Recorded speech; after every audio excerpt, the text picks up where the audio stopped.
ഹരേ കൃഷ്ണ. ഇനി നമുക്ക് അഞ്ചാമത്തെ ശ്ലോകം നോക്കാം. അമുഞ്ച സംഭാഷ്യ വികർഷതോ ഭടാൻ വിമുഞ്ചതേത്യാരുരുധുർബലാതമീ നിവാരിതാസ്തേ ച ഭവജ്ജനൈസ്തദാ തദീയ പാപം നിഖിലം ന്യവേദയൻ.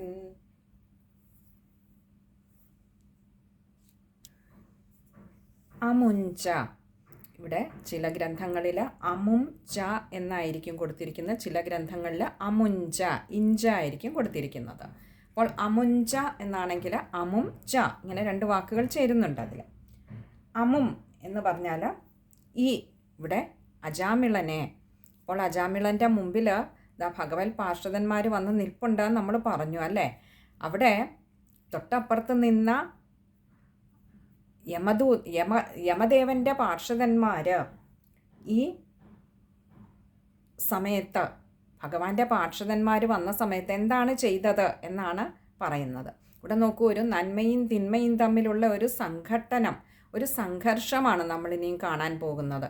ഭഗവാന്റെ ആ ഒരു സാത്വിക ഭാവത്തിലുള്ള പാർഷദന്മാരും യമൻ്റെ ആ ഒരു നിഗ്രഹരൂപത്തിലുള്ള പാർഷദന്മാരും തമ്മിലുള്ള, ഭഗവാനാകട്ടെ സംരക്ഷിക്കുന്നവനാണ്, അങ്ങനെയുള്ള ആ സംഗ്രഹലീലയും ഇവിടെ യമപാർഷദന്മാരുടെ നിഗ്രഹലീലയും തമ്മിലുള്ള ഒരു പോരാട്ടം.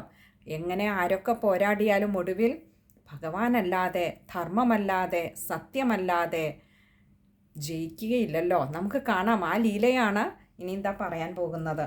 അമും, ഈ അജാമിളനെ, അമുംച ഈ അജാമിളനെ അങ്ങോട്ട് സംപാശ്യ എന്ന് പറഞ്ഞാൽ കയറിട്ട്, പാശം കൊണ്ട് ബന്ധിച്ചിട്ട്, വികർഷതോ ഭടാൻ, വികർഷത എന്ന് പറഞ്ഞാൽ വലിച്ചുകൊണ്ട് അങ്ങോട്ട് പോവുക. അങ്ങനെ പോകുമ്പോൾ ആര്? ഭടാൻ, ആ യമദേവൻ്റെ ഭടന്മാർ ഈ അജാമിളനെ സമയമായിരിക്കുന്നു പോകാൻ, അപ്പോൾ വന്ന് കയറിട്ട് അങ്ങോട്ട് വലിച്ചുകൊണ്ട് പോകുന്ന സമയത്ത് വിമുഞ്ചതേത്യാരുരുധുർബലാദമേ, വിമുഞ്ചത ഇതി ആരുരുധു ബലാദ അമി, ഇങ്ങനെ ഇത്രയും വാക്കുകൾ ചേരുന്നതാണ് വിമുഞ്ചതേത്യാരുരുധുർബലാദമി. ഇവിടെ കുറച്ചധികം വാക്കുകളുണ്ട്. നമുക്ക് ഒറ്റയടിക്ക് വായിക്കുമ്പോൾ ആദ്യം തുടക്കക്കാർക്ക് കുറച്ച് ബുദ്ധിമുട്ട് തോന്നാം. നമുക്ക് പദങ്ങൾ പറയുമ്പോൾ എളുപ്പമാകും. വിമുഞ്ചത ഇതി, വിമുഞ്ചത വിടു വിടു എന്ന ആരാ? ഭഗവാന്റെ പാർഷദന്മാരെ. ഇതി എന്ന വിടുവിൻ, ഈ അജാമിളനെ ഇങ്ങനെ കെട്ടിയിഴയ്ക്കാതെ, പാശം കൊണ്ട് ബന്ധിച്ച് കെട്ടിയിഴയ്ക്കാതെ വിടുവിൻ എന്ന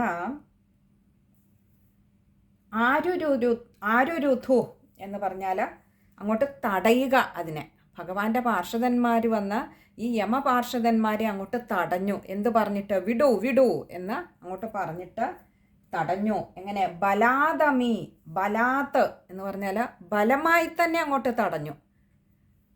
അമി, അമി എന്ന് പറഞ്ഞാൽ ഇവർ എന്ന് പറഞ്ഞാൽ ഈ ഭഗവാന്റെ പാർഷദന്മാർ വന്ന് ബലമായിട്ട് അങ്ങോട്ട് തടഞ്ഞു ആ യമപാർഷദന്മാരെ. എന്തു പറഞ്ഞിട്ട്? വിടുവിൻ, അജാമിളനെ വിടുവിൻ എന്ന് പറഞ്ഞിട്ട് തടഞ്ഞു. നിവാരിതാസ്തേ ച ഭവജ്ജനൈസ്തദാ, നിവാരിതാഹ തേ, ഇങ്ങനെ രണ്ട് വാക്കുകൾ ചേരുന്നതാണ് നിവാരിതാസ്തേ. നിവാരിത എന്ന് പറഞ്ഞാൽ അവിടെ അങ്ങനെ തടയപ്പെട്ടപ്പോൾ, ആ ഭഗവാന്റെ പാർഷദന്മാരാൽ തടയപ്പെട്ടപ്പോൾ, തേ എന്ന് പറഞ്ഞാൽ അവർ, ഇവിടെ അവരെന്ന് പറയുന്നത് ആ യമഭടന്മാർ, ഭഗവത് പാർഷദന്മാരാൽ തടയപ്പെട്ട ആ യമഭടന്മാർ. ച ഭവജ്ജനൈസ്തദാ, ഭവജ്ജനൈഹി തദാ, ഇങ്ങനെ രണ്ട് വാക്കുകൾ ചേരുന്നതാണ് ഭവജ്ജനൈസ്തദാ. ഭവജ്ജനൈ എന്ന് പറഞ്ഞാൽ ഭഗവാന്റെ ജനങ്ങളാൽ എന്ന് പറഞ്ഞാൽ ഭഗവാന്റെ പാർഷദന്മാരാൽ തടയപ്പെട്ട ആ യമഭടന്മാരാകട്ടെ, തഥാ അപ്പോൾ, തദീയ പാപം നിഖിലം ന്യവേദയൻ, തദീയ എന്ന് പറഞ്ഞാൽ അവൻ്റെ, ആ അജാമിളൻ്റെ പാപം, ആ പാപങ്ങളൊക്കെ, ആ അജാമിളൻ ചെയ്തു കൂട്ടിയ പാപങ്ങൾ ഓരോന്നായിട്ട് നിഖിലം ന്യവേദയൻ, നിഖിലം എന്ന് പറഞ്ഞാൽ മുഴുവനും, എല്ലാ പാപങ്ങളും ചെയ്തു പോയ എല്ലാ പാപങ്ങളും ന്യവേദയൻ അറിയിച്ചു. ഇവിടെ ഭഗവത് പാർഷദന്മാരോട് പറഞ്ഞു കൊടുക്കുകയാണ്, തങ്ങൾ എന്തുകൊണ്ട് ഈ അജാമിളനെ കയറിട്ട് കെട്ടി വലിച്ചു കൊണ്ടുപോകുന്നു. കാരണം അജാമിളൻ അത് അർഹിക്കുന്നുണ്ട്. എന്തുകൊണ്ടെന്ന് വെച്ചാൽ അജാമിളൻ കടന്നു വന്ന ഈ വഴികളിൽ ധാരാളം പാപം ചെയ്തിരിക്കുന്നു. ഗൃഹസ്ഥനായിരുന്നിട്ട് കൂടി ആ ധർമ്മം മറന്നുകൊണ്ട് ഇവിടെ വന്ന് ഒരു വേശ്യാ സ്ത്രീയുടെ കേളി ലീലകളിൽപ്പെട്ട് തൻ്റെ ധർമ്മത്തെ എല്ലാം മറന്ന് അങ്ങനെ സുഖലോലുപനായി ജീവിച്ചു. ഒടുവിൽ തിരിച്ചറിവ് ഉണ്ടായത് ഇപ്പോഴാണെങ്കിലും ഇടയ്ക്കുള്ള കാലഘട്ടങ്ങളിൽ ധാരാളം പാപങ്ങൾ ചെയ്തിരിക്കുന്നു എന്ന മുഴുവൻ, അതാണ് പറഞ്ഞത് നിഖിലം ന്യവേദയൻ, എല്ലാ പാപങ്ങളും ചെയ്ത എല്ലാ പാപങ്ങളും അങ്ങോട്ട് പറഞ്ഞു കൊടുത്തു വിഷ്ണു പാർഷദന്മാർക്ക്. ഇനി നമുക്ക് ആ ശ്ലോകം ഒന്നുകൂടി നോക്കാം. അമുഞ്ച സംഭാഷ്യ വികർഷതോ ഭടാൻ വിമുഞ്ചതേത്യാരുരുധുർബലാദമീം നിവാരിതാസ്തേ ച ഭവജ്ജനൈസ്തദാ തദീയ പാപം നിഖിലം ന്യവേദയൻ. ഇവിടെ വായിക്കുമ്പോൾ ശ്രദ്ധിക്കേണ്ട കാര്യങ്ങൾ ആദ്യത്തെ നമ്മൾ പറഞ്ഞു. അമുംച എന്ന് പിരിച്ചാണ് എഴുതിയിരിക്കുന്നതെങ്കിൽ അങ്ങനെ വായിക്കുക. കഴിയുന്നതും അമുഞ്ച എന്ന് തന്നെ വായിക്കുന്നതാവും നല്ലത്. പിന്നെ അവരവരുടെ ഗ്രന്ഥങ്ങളിൽ കൊടുത്തിരിക്കുന്ന പാഠഭേദം അനുസരിച്ചും വായിക്കാം. അടുത്ത വരി അത് കഴിയുന്നതും ചേർത്ത് തന്നെ വായിക്കുക. വിമുഞ്ചതേത്യാരുരുധുർബലാദമി. അവിടെ കുറച്ചധികം കാര്യങ്ങൾ ശ്രദ്ധിക്കേണ്ടതുണ്ട്. വിമുഞ്ചതേതി ആരുരുധുറാണ്. അപ്പോൾ അകാരം നീട്ടിയെടുക്കുക. അതേപോലെ ബലാദമി, അവിടെ ബ കൂട്ടക്ഷരമാണ്. അപ്പോൾ ബായ്ക്ക് കുറച്ച് കട്ടി കൊടുത്ത് തന്നെ വായിക്കുക. അതേപോലെ ബലാത്ത് അമിയാണ്, അകാരം കൊടുക്കുക. ദായ, ബലാത്ത് എന്നുള്ളതിൻ്റെ ത മാറി ദ ആയിട്ടുണ്ട്. ത പ്ലസ് ആ, ബലാത്ത് അമിയാണ്. അപ്പോൾ ബലാദ് അമിയാവും, ദ ആയി മാറുന്നു. ആ ദായ്ക്ക് അകാരം കൊടുത്തു വായിക്കുക. അപ്പോൾ വിമുഞ്ചതേത്യാരുരുധുർബലാദമി. പിന്നെ അടുത്തത് ഭവജ്ജനൈസ്തദ. അവിടെയൊക്കെ ജ കൂട്ടക്ഷരമാണ്. അതൊക്കെ വായിക്കുമ്പോൾ ഒന്ന് ശ്രദ്ധിക്കുക. ഇനി അടുത്ത നമുക്ക് 6ാമത്തെ ശ്ലോകം നോക്കാം. ഭവന്തു പാപാനി കഥം തു നിഷ്കൃതേ കൃതേപി ഭോ ദണ്ഡനമസ്തി പണ്ഡിതാ ന നിഷ്കൃതി കിം വിദിതാ ഭവാദൃശാമിതി പ്രഭോ ത്വത്പുരുഷാബഭാഷിരേ. ഈ ശ്ലോകത്തിൽ വിഷ്ണു പാർഷദന്മാർ ആ യമപാർഷദന്മാരോട് പറയുന്ന വളരെ വലിയൊരു കാര്യമാണ് ഈ ഒരു ശ്ലോകത്തിൽ ചൂണ്ടിക്കാണിക്കുന്നത്. എന്താ പറയുന്നത്? ഭവന്തു പാപാനി കഥം തു നിഷ്കൃതേ. ഭവന്തു എന്ന് പറഞ്ഞാൽ ചെയ്തു പോയ പാപാനി, പാപങ്ങളൊക്കെ, കഥം തു നിഷ്കൃതേ. കഥം എന്ന് പറഞ്ഞാൽ എങ്ങനെയാണ്, നിഷ്കൃതേ എന്ന് പറഞ്ഞാൽ പ്രായശ്ചിത്തം. അപ്പോൾ ഈ ഒരുപാട് പാപങ്ങൾ ചെയ്തിരിക്കുന്നു, അത് ഞങ്ങൾക്കും അറിയാം. പക്ഷേ ആ പാപങ്ങളൊക്കെ എങ്ങനെയാണ് പ്രായശ്ചിത്തം ചെയ്തു കഴിഞ്ഞാൽ, കൃതേപി ഭോ ദണ്ഡനമസ്തി പണ്ഡിത. കൃതേ അപി ആണ് കൃതേപി. അതായത് ആ പ്രായശ്ചിത്തങ്ങൾ, കൃത എന്ന് പറഞ്ഞാൽ ചെയ്താലും, അപി എന്നാലും ചെയ്താലും, ഭോ എന്ന് പറയുന്നത് ഇവിടെ ഒരു സംബോധന പോലെയാണ്. അല്ലയോ യമപാർഷദന്മാരെ എന്നുള്ള അർത്ഥത്തിലാണ്. ദണ്ഡനമസ്തി പണ്ഡിത. ദണ്ഡനം അസ്ഥിയാണ്, ദണ്ഡനമസ്തി എന്ന് പറഞ്ഞാൽ, ദണ്ഡനം എന്ന് പറഞ്ഞാൽ അതിനുള്ള ശിക്ഷ, ആ പീഡകൾ, നമ്മൾ ചെയ്ത തെറ്റുകൾക്കുള്ള ശിക്ഷ നമ്മൾ അനുഭവിക്കുന്ന. അപ്പോൾ ദണ്ഡനമസ്തി, അതിനെങ്ങനെയാണ് ശിക്ഷ ഉണ്ടാവുന്നത്? പണ്ഡിത, ഇവിടെ അറിവുള്ളവരെ എന്ന് ചോദിക്കാൻ കാരണം, ഓരോരുത്തർക്കും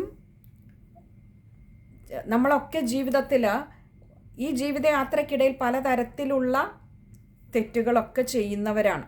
ആ തെറ്റുകൾക്ക് ഏറ്റക്കുറച്ചിലുണ്ടാകുമെന്നല്ലാതെ തെറ്റുകൾ ചെയ്യാത്തവരായിട്ട് ആരും ഉണ്ടാവില്ല. അത് എല്ലാ ജീവജാലങ്ങൾക്കും വിധിച്ചിട്ടുള്ളതാണ്. കാരണം ഓരോ ജന്മം എടുക്കുന്നത് പോലും പൂർവ്വജന്മ കർമ്മപ്രാരബ്ധങ്ങൾക്കനുസരിച്ചാണ്. അപ്പോൾ ആ പ്രാരബ്ധങ്ങൾ നമ്മളെക്കൊണ്ട് പല തെറ്റുകളും ചെയ്യിപ്പിക്കുന്നുണ്ട്.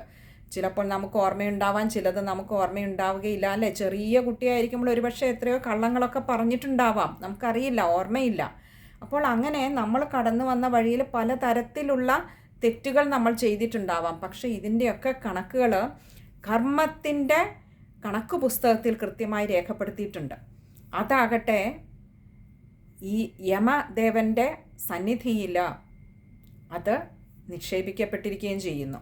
അപ്പോൾ അതിനനുസരിച്ചാണ് നമ്മുടെ കർമ്മങ്ങളുടെയൊക്കെ പ്രായശ്ചിത്തം നമ്മൾ ഇവിടെ വെച്ച് തന്നെ ചെയ്യാനുള്ള ഭാഗ്യം കിട്ടിയാൽ, അതായത് ചില കർമ്മങ്ങൾ നമ്മളിലേക്ക് ചില സങ്കടങ്ങൾ, ദോഷങ്ങൾ, രോഗങ്ങൾ, ദുരിതങ്ങളൊക്കെ വരുമ്പോൾ അറിയുക ഭഗവാന്റെ കാരുണ്യമാണ് അതൊക്കെ. കാരണം നമ്മുടെ ആ പ്രാരബ്ധങ്ങൾ, നമ്മുടെ എവിടെയൊക്കെയോ ചെയ്തു വെച്ചിട്ടുള്ള പ്രാരബ്ധങ്ങൾ ഇങ്ങനെ അനുഭവിച്ച് തീർത്തു കഴിഞ്ഞാൽ അത്രമാത്രം ഇനിയുള്ള ജന്മത്തിലേക്ക് വഹിച്ചു കൊണ്ടുപോകുന്ന പ്രാരബ്ധങ്ങളുടെ അല്ലെങ്കിൽ ദോഷങ്ങളുടെ നെഗറ്റിവിറ്റികളുടേത് അളവ് കുറഞ്ഞു കിട്ടും. അപ്പോൾ ഇനി ഒരു ജന്മം, നമ്മളൊരു സീരിയലൊക്കെ കാണുമ്പം തലേന്ന് നിർത്തിയിടത്ത് നിന്നല്ലേ അടുത്ത ദിവസം തുടങ്ങുക എന്ന് പറഞ്ഞതുപോലെ ഈ ജന്മത്തിൽ നമ്മുടെ അത്രയും പ്രാരബ്ധങ്ങളുടെ പാപഭാരം കുറഞ്ഞു കിട്ടിയാൽ ഇനിയൊരു ജന്മത്തിൽ നമ്മൾ എവിടെ നിൽക്കുന്നു അവിടെ നിന്ന് തുടങ്ങുമ്പോൾ നമുക്കൊരുപക്ഷെ ഇതിനേക്കാൾ ഉയർന്ന തലത്തിലേക്ക്, കൂടുതൽ ഭഗവാനിലേക്ക് അടുക്കാൻ, കൂടുതൽ നാമം ജപിക്കാനൊക്കെയുള്ള ഒരു അവസരമായി മാറും. അപ്പോൾ ഇത് രണ്ടും തുലനം ചെയ്യുമ്പോൾ അവശേഷിക്കുന്നത് എന്തോ അതാണ് പിന്നീടുള്ള ജന്മത്തിലേക്ക് നമ്മൾ വഹിച്ചുകൊണ്ട് പോകുന്ന കുറേയൊക്കെ നമ്മുടെ പൂർവ്വജന്മത്തിൽ നിന്ന് കൊണ്ടുവന്നതും ഈ ജന്മത്തെയും ഒക്കെ ആയിട്ടുള്ള ചെയ്ത കർമ്മങ്ങളുടെയൊക്കെ ശിക്ഷകൾ, ഫലം നമ്മൾ ഇവിടെ തന്നെ അനുഭവിച്ച് തീർക്കുന്നുണ്ട്, ബാക്കി കൊണ്ടുപോവുകയും ചെയ്യുന്നു. ഇവിടെയാകട്ടെ പണ്ഡിത എന്ന് വിളിക്കാൻ കാരണം യമദേവനെ നന്നായി അറിയാമല്ലോ. അപ്പോൾ യമകിങ്കരന്മാരെ വിടുമ്പോൾ ഈ കണക്കുകൾ കൃത്യമായി നോക്കിയിട്ടുണ്ടോ, അറിവുള്ളവനല്ലേ യമധർമ്മൻ എന്നുള്ള അർത്ഥത്തിലാണ് ഈ യമ പാർഷദന്മാരെ, വിഷ്ണു പാർഷദന്മാർ പണ്ഡിത എന്ന് സംബോധന ചെയ്തിരിക്കുന്നത്. കാരണം അവിടെയും അടുത്ത ഒരു തത്വം വളരെ വ്യക്തമായിട്ട് പറയുന്നു. എന്താ? ന നിഷ്കൃതി കിം വിദിതാ ഭവാദൃശാമിതി പ്രഭോ ത്വത്പുരുഷാപഭാഷിരേ. ഇവിടെ ചോദിക്കുക ന നിഷ്കൃതി. ന എന്ന് പറഞ്ഞാൽ ഇല്ല എന്നുള്ള അർത്ഥത്തിലാണ്. നിഷ്കൃതി എന്ന് പറഞ്ഞാൽ പ്രായശ്ചിത്തം. കിം വിദിത, കിം എന്ന് പറഞ്ഞാൽ ഇല്ലേ, എങ്ങനെ അത് ഇല്ലാതെയാവും എന്നുള്ള അർത്ഥമാണ് ഇവിടെ. വിദിത, വിദിത എന്ന് പറഞ്ഞാൽ അറിയില്ലേ. ഭവാദൃശാമിതി പ്രഭോ, ഭവാദൃശാം ഇതി, ഇങ്ങനെ രണ്ട് വാക്കുകൾ ചേരുന്നതാണ് ഭവാദൃശാം ഇതി. ഇതി എന്ന് പറഞ്ഞാൽ ഇങ്ങനെ, ഇപ്രകാരം. ഭവാദൃശാം എന്ന് പറഞ്ഞാൽ നിങ്ങളെപ്പോലെയുള്ളവർക്ക് ഈ പ്രായശ്ചിത്തമൊന്നും നന്നായി അറിയില്ലേ എന്ന് ചോദിക്കുകയാണ് ഇവിടെ വിഷ്ണു പാർഷദന്മാർ. കാരണം ഇവിടെ ഈ ചെയ്ത കർമ്മങ്ങളുടെ എല്ലാം കണക്കുകൾ ഉണ്ടെങ്കിൽ കുറേയൊക്കെ, അതായത് നമ്മുടെ ദേഹത്ത് ധാരാളം ചെളി പറ്റിയാൽ നമ്മളിങ്ങനെ വെള്ളം ഒഴിക്കുമ്പോൾ അതിൽ നിന്ന് കുറേയൊക്കെ പോകുന്നുണ്ട്. അപ്പോൾ ബാക്കി നമ്മുടെ ദേഹത്ത് എത്രയാണ് ചെളിയുള്ളതെന്ന് ചോദിച്ചാൽ ഇത് രണ്ടും കഴിഞ്ഞിട്ട് ബാക്കി എത്രയുണ്ടോ അത്രയാണ് നമ്മളിൽ അവശേഷിക്കുന്നത്, അല്ലേ? ഇതേപോലെയാണ് കർമ്മങ്ങളും. അപ്പോൾ നമ്മൾ ചെയ്യുന്ന കർമ്മങ്ങൾക്കൊക്കെ അതിനുള്ള പ്രായശ്ചിത്തമായിട്ടുള്ള കർമ്മങ്ങൾ നമുക്ക് ചെയ്യാം. നമ്മളിലേക്ക് രോഗദുരിതങ്ങളായിട്ടോ അല്ലെങ്കിൽ മറ്റു തരത്തിലുള്ള ബുദ്ധിമുട്ടുകളായിട്ട് ഈശ്വരൻ നമുക്ക് സങ്കടങ്ങൾ തരുന്ന നമ്മുടെ ഈ പ്രാരബ്ധത്തിൻ്റെ ഭാരം അത്ര കണ്ട് കുറയുന്നുണ്ട്. അപ്പോൾ ഇവിടെ നിന്നും ആ ഒരു സമയത്ത് ഈ ദേഹം ഉപേക്ഷിക്കേണ്ടി വന്നാൽ ഈ ജീവന് കൊണ്ടുപോകുന്ന ഇത് കുറവായിരിക്കും. അല്ലെങ്കിൽ രണ്ടും തമ്മിൽ തുലനം ചെയ്യുമ്പോൾ പാപങ്ങളുടെ കണക്കാണ് കൂടുതലെങ്കിൽ അത് യമപാർഷദന്മാർ വന്ന് കൂട്ടിക്കൊണ്ടു പോകും. അല്ല, ആ പാപങ്ങളുടെയൊക്കെ കറ കഴുകിക്കളയത്തക്ക വിധത്തിൽ നമ്മൾ ജലമൊഴിച്ചിട്ടുണ്ടെങ്കിൽ, ആ പാപങ്ങൾ അത്രയും കഴുകിപ്പോയിട്ടുണ്ടെങ്കിൽ വിഷ്ണു പാർഷദന്മാരാവും കൂട്ടിക്കൊണ്ടു പോവുക. അതാണ് ഇവിടെ ചോദിക്കുന്ന. അല്ലയോ പണ്ഡിത, നിങ്ങൾക്കറിയില്ലേ എന്നുണ്ടോ? പ്രായശ്ചിത്തം ഒക്കെ നിശ്ചയമില്ല എന്നുണ്ടോ എന്ന് ചോദിക്കുകയാണ്. ഇതി പ്രഭോ എന്നിങ്ങനെ ഇവിടെ വീണ്ടും ശ്രീ മേൽപ്പത്തൂർ നാരായണ ഭട്ടതിരിപ്പാട് വീണ്ടും കഥയിലേക്ക് കഥയിൽ നിന്നും താൻ പറയുന്ന തലത്തിലേക്ക് ഇറങ്ങി വരികയാണ്. അല്ലയോ ഗുരുവായൂരപ്പ, ത്വത്പുരുഷാബഭാഷിരേ, ത്വത്പുരുഷ അങ്ങയുടെ പുരുഷന്മാർ, അങ്ങയുടെ ഭടന്മാര്, ബഭാഷിരേ പറഞ്ഞു, ആ യമദൂതന്മാരോട് പറഞ്ഞു, അല്ലയോ പണ്ഡിത, നിങ്ങൾക്ക് പ്രായശ്ചിത്തത്തെക്കുറിച്ച് അറിവില്ല എന്നുണ്ടോ? പ്രായശ്ചിത്തം ചെയ്തു കഴിഞ്ഞാലും എങ്ങനെയാണ് ഒരു വ്യക്തി ദണ്ഡനമർഹിക്കുന്നത്? അതിനർത്ഥം ആ ഒരു ശ്ലോകത്തിൽ തന്നെ ഇനിയും വരുന്ന ശ്ലോകത്തിൽ പറയാൻ പോകുന്ന ഒരു കാര്യം, അതെന്താണ് വിഷ്ണു പാർഷദന്മാർ ഉദ്ദേശിച്ചതെന്ന് വളരെ വ്യക്തമായി പറയും മുൻപ് ഒരു സൂചന കൊടുത്തിരിക്കുകയാണ് ഇവിടെ യമപാർഷദന്മാർക്ക്. നിങ്ങൾക്കറിയില്ല എന്നുണ്ടോ പ്രായശ്ചിത്തത്തെക്കുറിച്ച് എന്ന് ചോദിക്കുകയാണ്. അങ്ങനെ പ്രായശ്ചിത്തം ചെയ്തു കഴിഞ്ഞ ഒരു വ്യക്തിക്ക് വീണ്ടും എങ്ങനെയാണ് ദണ്ഡനം കൊടുക്കുന്നത്? നിങ്ങളൊക്കെ പണ്ഡിതന്മാരല്ലേ, അറിവുള്ളവരല്ലേ എന്നൊക്കെ ചോദിക്കുകയാണ്. നമുക്ക് ആ ശ്ലോകം ഒന്നുകൂടി നോക്കാം. ഭവന്തു പാപാനി കഥം തു നിഷ്കൃതേ കൃതേപി ഭോ ദണ്ഡനമസ്തി പണ്ഡിതാ ന നിഷ്കൃതി കിം വിദിതാ ഭവാദൃശാമിതി പ്രഭോ ത്വത്പുരുഷാബഭാഷിരേ. ഇവിടെ വായിക്കുമ്പോൾ ശ്രദ്ധിക്കേണ്ട കാര്യങ്ങൾ, ദണ്ഡനമസ്തി, അവിടെ ദണ്ഡനം അസ്ഥിയാണ്. അതുപോലെ പണ്ഡിതാ, അവിടെ ദീർഘവും വിസർഗവുമുണ്ട്, പകുതി ഹകാരത്തിൽ വായിച്ച് നിർത്തുകയും വേണം. അതുപോലെ തന്നെ നിഷ്കൃതി, അവിടെ വിസർഗം പകുതി ഹകാരത്തിൽ നിർത്തുക. പിന്നെ അടുത്ത ഭവാദൃശാമിതി, അവിടെ ചേർത്ത് തന്നെ അത് വായിക്കാൻ ശ്രമിക്കുക. ഭവാദൃശാമിതി, ഭവാദൃശം ഇതിയാണ്. അപ്പോൾ മായ്ക്ക് അകാരം കൊടുക്കുന്നത് ഈകാരം കൊടുക്കുന്നത് ശ്രദ്ധിച്ച് വായിക്കുക. ഇത് ഇത്രയും കാര്യങ്ങളാണ് ആ ഒരു ശ്ലോകത്തിൽ ശ്രദ്ധിക്കേണ്ടതായിട്ടുള്ളത്. നമുക്ക് ഏഴാമത്തെയും കൂടെ ശ്ലോകം എടുക്കാമെന്ന് കരുതുന്നു. അപ്പോൾ എന്താണ് വിഷ്ണു പാർഷദന്മാർ ഉദ്ദേശിച്ചത് എന്ന് നമുക്കപ്പോൾ മനസ്സിലാകും. ഏഴാമത്തെ ശ്ലോകം. ശ്രുതി സ്മൃതിഭ്യാം വിഹിതാവ്രതാദയ പുനന്തി പാപം നലുനന്തി വാസനാം അനന്തസേവാതു നികൃന്ദതിദ്വയീമിതി പ്രഭോ ത്വത്പുരുഷാബഭാഷിരേ. വളരെ മനോഹരമായ ശ്രേഷ്ഠമായ ഒരു കാര്യമാണ് ഇവിടെ പറഞ്ഞു കൊടുക്കുന്നത്. അല്ലയോ ഭഗവാനെ, അവിടുത്തെ ആ മഹത്വം മുഴുവൻ ഗുരുവായൂരപ്പ ഈ ഒരൊറ്റ ശ്ലോകത്തിൽ ശ്രീ മേൽപ്പത്തൂർ നാരായണ ഭട്ടതിരിപ്പാട് ഉൾക്കൊള്ളിച്ചിരിക്കുന്നു. എന്താ പറഞ്ഞത്? ശ്രുതി സ്മൃതിഭ്യാം വിഹിതാവ്രതാദയ. ശ്രുതി എന്ന് പറഞ്ഞാൽ വേദങ്ങൾ, പിന്നെ സ്മൃതികൾ. ഇത് രണ്ടും ഒരു മനുഷ്യൻ എങ്ങനെ ജീവിക്കണമെന്ന്, പ്രത്യേകിച്ച് സ്മൃതികൾ, നമുക്ക് പലതരത്തിൽ ഏകദേശം 106ഓളം സ്മൃതികൾ ഉള്ളതായിട്ടാണ് പറയപ്പെടുന്നത്. നമുക്കറിയാം മനുസ്മൃതിയൊക്കെ അതിൽ ഏറ്റവും പ്രശസ്തമായിട്ടുള്ള സ്മൃതികളാണ്. ഒരുപാട് സ്മൃതികളുണ്ട്. ഈ സ്മൃതികൾ എന്ന് പറയുന്നത് നമുക്ക് ഒരു രാജ്യത്തിന് എപ്രകാരമാണോ രാജ്യത്തെ ജനങ്ങൾ എങ്ങനെ ജീവിക്കണം, രാജാവ് അല്ലെങ്കിൽ ഭരണകർത്താവ് എങ്ങനെ ഭരിക്കണം, ഇങ്ങനെ തുടങ്ങി വ്യക്തമായ ചട്ടങ്ങൾ, നമ്മൾ ഡൂസ് ആൻഡ് ഡോൺസ് പറയില്ലേ, എന്തൊക്കെയാകാം എന്ത് ചെയ്യരുത് എന്ന് വ്യക്തമായ ഒരു ലിഖിതമായ ഒരു ചിട്ടപ്പെടുത്തൽ നടത്തിയിട്ടുള്ള ഗ്രന്ഥങ്ങളാണ് സ്മൃതികൾ എന്ന് പറയുന്നത്. ഇവിടെ പറയുകയാണ് ശ്രുതി സ്മൃതിഭ്യാം. ശ്രുതി എന്ന് പറഞ്ഞാൽ വേദങ്ങളിലും അത് തന്നെയാണ് മനുഷ്യൻ എങ്ങനെ ജീവിക്കണം എന്നാണ് പറഞ്ഞു തരുന്നത്. എന്താണ് പരമമായ സത്യം, അതിൽ നിന്നും വ്യതിചലിച്ചു പോകാതെ ആ സത്യത്തെ കേന്ദ്രീകരിച്ചുകൊണ്ട് മനസ്സിനെ ആ ഏകാന്തതയോടുകൂടി അതിൽ ഉറപ്പിച്ചു നിർത്തിക്കൊണ്ട് ജീവിക്കാൻ പഠിപ്പിക്കുന്നതാണ് വേദങ്ങൾ. ഇവിടെ ശ്രുതി സ്മൃതിഭ്യാം, ശ്രുതികളും വേദങ്ങളിലും സ്മൃതികളിലും വിഹിത, വിഹിത എന്ന് പറഞ്ഞാൽ വിധിച്ചിട്ടുള്ള, വ്രതാദയ വ്രതങ്ങൾ ആദിയായിട്ടുള്ളവ, പുനന്തി പാപം നലുനന്തി വാസനാം. പുനന്തി എന്ന് പറഞ്ഞാൽ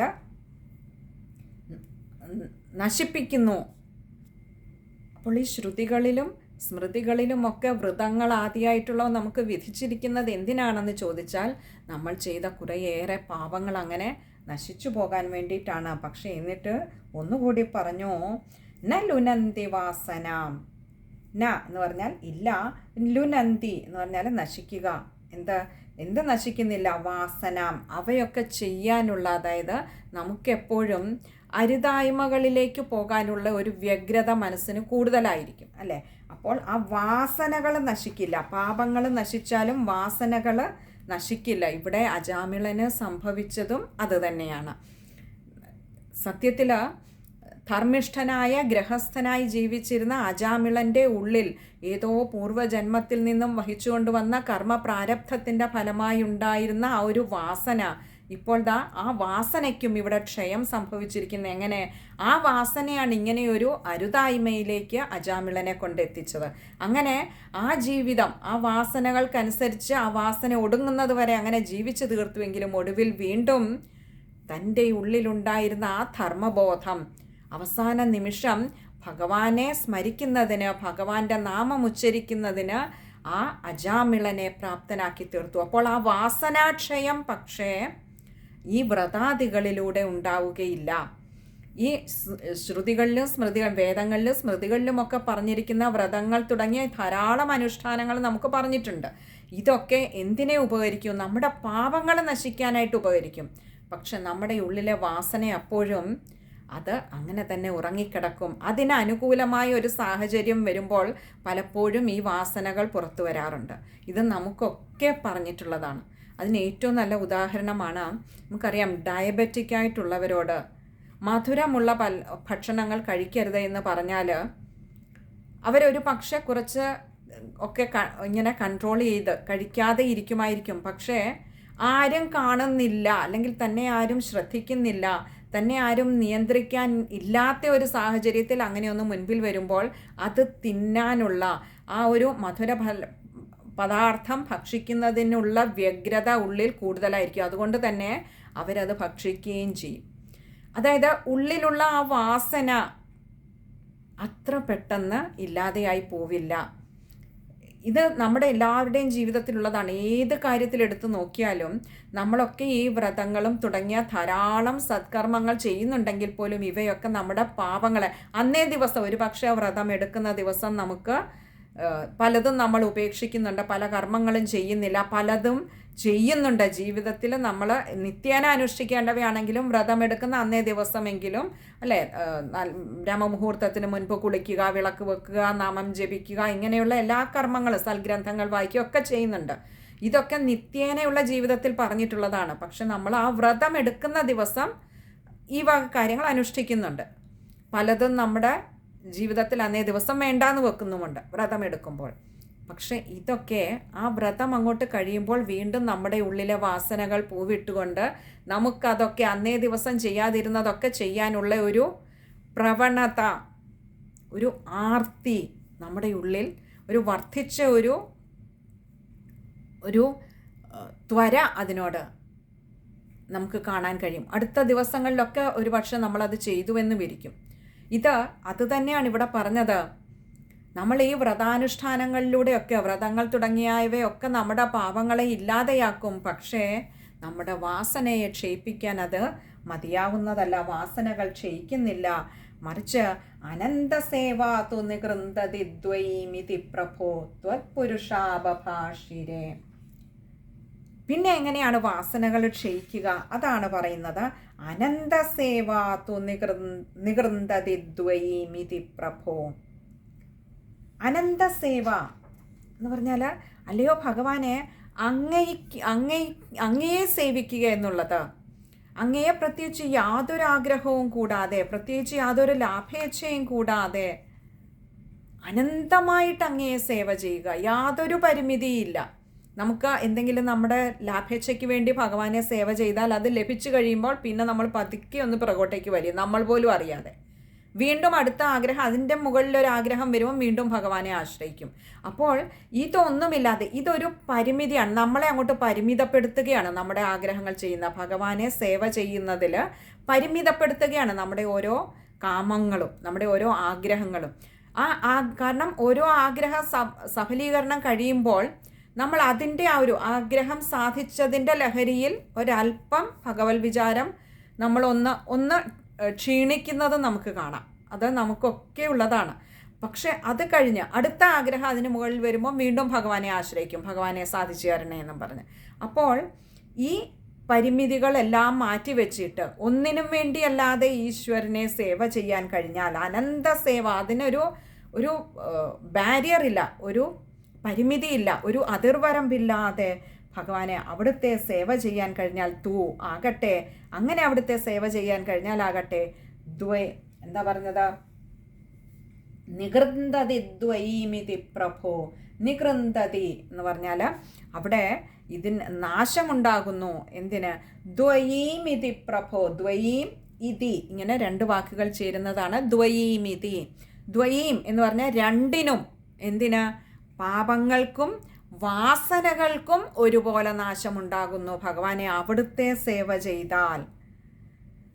ഇതി പ്രഭോ. ഇതി എന്ന് പറഞ്ഞാൽ ഇപ്രകാരം, പ്രഭോ അല്ലയോ ഗുരുവായൂരപ്പ, ത്വത്പുരുഷാപഭാഷിരേ, അങ്ങയുടെ ദൂതന്മാര്, അങ്ങയുടെ പാർഷദന്മാര്, ബഭാഷിരേ പറഞ്ഞു. ആരോട്? ഇവിടെ യമൻ്റെ ദൂതന്മാരോട് പറഞ്ഞു. കാരണം ഇനി ഈ ശ്ലോകത്തിന് എന്താണ് ഇവിടെ പ്രസക്തി? ഭഗവാന്റെ സേവ ചെയ്താൽ അത് അനന്തമായിട്ട് എന്ന് പറഞ്ഞാൽ പ്രത്യേകിച്ച് യാതൊരു ലാഭേച്ഛയും കൂടാതെയുള്ള ഒരു പരിമിതികൾക്ക് അപ്പുറമായിട്ട് ഭഗവാനെ അവിടുത്തെ സേവ ചെയ്യാൻ കഴിഞ്ഞാൽ അത് ഇതിനെ രണ്ടിനെയും ശമിപ്പിക്കുന്നതാണ്, നശിപ്പിക്കുന്നതാണ്, പാപങ്ങളെയും വാസനകളെയും. ഇവിടെ ഇത് പറഞ്ഞതിൻ്റെ ഉദ്ദേശ്യം എന്താണെന്ന് വെച്ചാൽ, നമ്മൾ അജാമിളൻ്റെ കഥയിൽ കണ്ടു അല്ലേ, ജീവിതത്തിൻ്റെ കുറേ ഭാഗങ്ങൾ പാപത്തിൻ്റെ വഴിയിലൂടെയാണ് കടന്നുപോയത്. തൻ്റെ കുടുംബത്തെ മറന്നു, തൻ്റെ ധർമ്മത്തെ മറന്നു, തൻ്റെ അപ്പോഴപ്പോൾ കിട്ടുന്ന ആ സുഖത്തിനു വേണ്ടി, ആ ഒരു സന്തോഷത്തിനു വേണ്ടി തൻ്റെ ധർമ്മങ്ങളെയൊക്കെ ബലി കഴിപ്പിച്ചവനാണ് അജാമിളൻ. പക്ഷെ ആ അജാമിളനും തൻ്റെ പൂർവ കർമ്മങ്ങളുടെ ആ യോഗബലം കൊണ്ട്, ഭഗവത് സേവയുടെ, ഭഗവത് ഉപാസന ചെയ്തതിൻ്റെ ആ ഒരു യോഗബലം കൊണ്ട്, കർമ്മബലം കൊണ്ട് വീണ്ടും ഈശ്വര വിചാരം ഉണ്ടാവുകയും 10ാമത്തെ പുത്രന് നാരായണ എന്ന് പേരിടാനും തോന്നി. ആ നാരായണനെ എത്രയോ തവണ വിളിച്ചിരിക്കുന്നു. അതും കഴിഞ്ഞ് ഒടുവിൽ മരണക്കിടക്കയിൽ കിടക്കുമ്പോൾ മനസ്സിൽ വന്നത്, വായിൽ വന്നത്, നാവിൽ ഒഴുകിയെത്തിയത് നാരായണ എന്ന ശബ്ദമായിരുന്നു. ആ 4 അക്ഷരമായിരുന്നു. അവിടെ ഒന്നിനും വേണ്ടിയിട്ടല്ല ഭഗവാനെ വിളിച്ചത്, ഒന്നും ഇനിയും തനിക്ക് നേടണമെന്ന് കരുതിയിട്ടല്ല, തൻ്റെ പാപങ്ങൾ ക്ഷയിക്കണമെന്നും പറഞ്ഞില്ല. പക്ഷെ ആ നാമം ജപിക്കുന്നതിൽ, ആ നാമം വിളിക്കുന്നതിൽ പറയാൻ കഴിയാത്തത്ര ഒരു ആനന്ദം, ഒരു വാഞ്ച, അത് വിളിക്കുവാനുള്ള ഒരു ആഗ്രഹം ഉള്ളിൽ നിന്ന് തള്ളി പുറപ്പെട്ടപ്പോൾ അവിടെ അജാമിളൻ ഭഗവാനെ പരിമിതികൾക്കപ്പുറമായി സേവ ചെയ്യുകയായിരുന്നു. കാരണം ഇനിയും തനിക്ക് ഈ മരണക്കിടക്കിൽ നിന്ന് ഇനിയും തനിക്ക് ഒന്നും നേടാനില്ല. തൻ്റെ പാപങ്ങളൊക്കെ താൻ പോലും അറിയാതെ കഴിഞ്ഞ കുറേ നാളുകളായി ആ നാരായണനെ വിളിച്ച് പുത്രനെ ആണെങ്കിലും വിളിച്ചത് ഭഗവാന്റെ നാമമാണ്. ആ 4 അക്ഷരത്തിൻ്റെ മഹത്വമാണ് ഈ ഒരു ശ്ലോകം നമുക്ക് പഠിപ്പിച്ചു തരുന്നത്. അങ്ങനെ പരിമിതികൾക്കപ്പുറമായി ഭഗവാനെ സേവിക്കുവാൻ കഴിഞ്ഞ ആ അജാമിളനിൽ എങ്ങനെയാണ് പാപങ്ങൾ അവശേഷിക്കുന്നത്, എങ്ങനെയാണ് വാസനകൾ അവശേഷിക്കുന്നത്? ഇതിലും നല്ലൊരു ഉത്തരം ആ യമപാർഷദന്മാർക്ക് വിഷ്ണു പാർഷദന്മാർ കൊടുക്കാനില്ല. എല്ലാം അതിലടങ്ങിയിരിക്കുന്നു, ആ ഭഗവത് നാമത്തിൻ്റെ മഹത്വം. അപ്പോൾ ഇതറിയില്ലേ യമദൂതന്മാരെ, നിങ്ങളൊക്കെ പണ്ഡിതന്മാരല്ലേ എന്നൊരു അർത്ഥവും കൂടി അതിലുണ്ട്. ആ ഭഗവത് നാമത്തിൻ്റെ മഹത്വം നിങ്ങൾക്കറിയില്ല എന്നുണ്ടോ? അതോ വേദങ്ങളിലും ശ്രുതികളിലുമൊക്കെ പറഞ്ഞിട്ടുള്ള പ്രായശ്ചിത്തം മാത്രമാണോ നിങ്ങൾക്കറിയുന്നത്? ആ പ്രായശ്ചിത്തം കൊണ്ട് വാസനകൾ ക്ഷയിക്കില്ല, പാപങ്ങളെ നശിക്കൂ. ഇവിടെയാകട്ടെ അജാമിളന് രണ്ടും ഒരുപോലെ ക്ഷയിച്ചിരിക്കുന്നു, നശിച്ചിരിക്കുന്നു. ഒന്നിനും വേണ്ടിയല്ലാതെ ഈശ്വരനാമം ജപിക്കുക. അങ്ങനെ ചെയ്ത ആ അജാമിളനെ അതുകൊണ്ട് വിടൂ എന്ന് വളരെ ശക്തമായി തന്നെ ഇവിടെ വിഷ്ണു പാർഷദന്മാർ പറയുകയാണ്. ഇനി നമുക്ക് ആ ശ്ലോകം ഒന്നുകൂടി നോക്കാം.